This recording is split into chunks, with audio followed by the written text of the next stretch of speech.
Alright, so if you're getting this error trying to install Windows 11 from scratch, it's most likely a BIOS setting. I think Windows 11 requires something called TPM 2.0, so let's go ahead and see if we have that on this computer.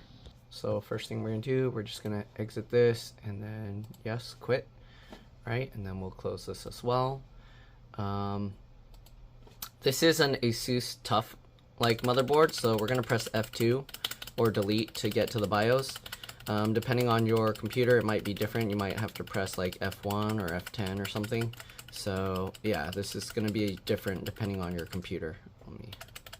Okay, so it says right there, delete or F2. Let me turn off the flash because it's just glaring.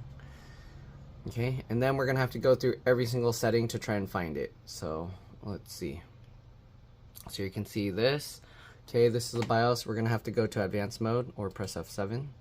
Alright, and then I'm going to have to go through and find the settings. So let me do that real quick because it's hard to do it while holding the camera, and then I'll show you where it is. Okay, so I'm not 100% sure if this will work, but we're going to go to the Advanced tab. The closest thing I found is this PCH FW or firmware configuration, Intel Platform Trust Technology, so we're going to enable that. Okay, usually it's TPM2, okay, so, but I guess PTT is, oh, there you go. So Intel PTT is a hardware TPM 2.0 implementation integrated in Intel, blah, blah, blah. You can read all of that if you want. So BitLocker and stuff, all right? Anyways, so that's what we're going to do. I'm going to say OK here. We're going to enable that, so we're going to save that. So we're going to go now to exit, and then we're going to save changes and reset. Then say OK. And then we're going to go ahead and, again, press delete, delete, delete, delete, or F2. So we can go back to the BIOS because the Asus one doesn't have like a specific key to go to the boot menu. So we gotta press delete to get to the boot menu. And then after we get the boot menu, we're gonna press F8 to go into the, into the boot menu. All right, so we're pressing delete. The thing just restarted itself because it's setting up the stuff again. So we're gonna just keep pressing delete. I mean, you can wait till the screen comes up. You don't have to keep tapping it like that. So, okay, I see the screen lighting up. There we go. Delete, delete, delete, delete, delete, delete, delete, delete, delete, delete, delete. Come on, wake up. Should already be going. Maybe their SSD really is bad because it's slow.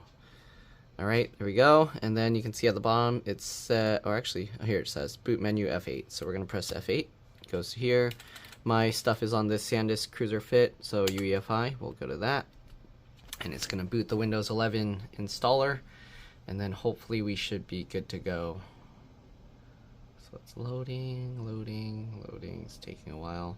But before, it wouldn't get past the install portion, so you'll see if it starts installing, then we should be good to go. Okay, it's taking a while. Come on. What's going on? It should be having the little circle for Windows 11 to load. It has, there you go. Okay, instead of the little dots, it does that like solid line. All right, so we're just gonna go next here. Install now. Okay. And it had Windows 10 on it, so it should bring the Windows 10 license over to install Windows 11. Right, should be automatic.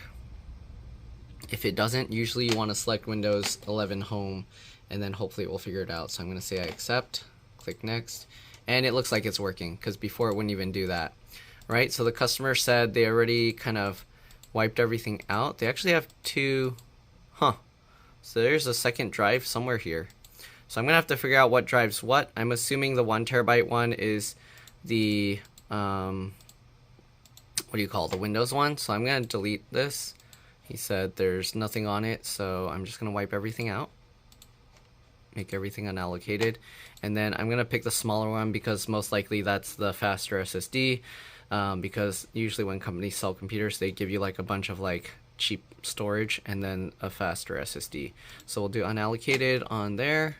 You see 1 terabyte, and then we'll click next. You don't need to click new. We'll just click next, and it's working. Alright, so that's pretty much it. If for some reason you couldn't install Windows 11 on your computer, check for that setting, TPM 2.0 or that other platform trusted technology, whatever Intel thing, and enable that, and you should be good to go. Hopefully this video helped. If it did, like, comment, subscribe, share my channel with others so that they can learn how to upgrade and repair their devices as well.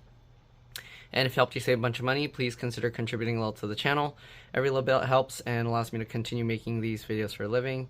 If you can't help out that way, again, it would help a lot if you could watch a few of my other videos and then like and comment on those as well, because that's what the algorithm likes to see. Other than that, that's pretty much it. You see it's going. Thanks for watching, and I'll see you on the next one. Oh, one other thing again, if it auto does this, that means your license for Windows should auto activate. If it doesn't and it asks you what version of Windows, usually select the Windows 11 Home. And if you had a legitimate Windows 10 license activated or Windows 11 activated before, once you connect to the internet and try and update Windows, it should eventually find the license and auto activate itself. Alright, that's it. Thanks for watching. See you all in the next one. Bye.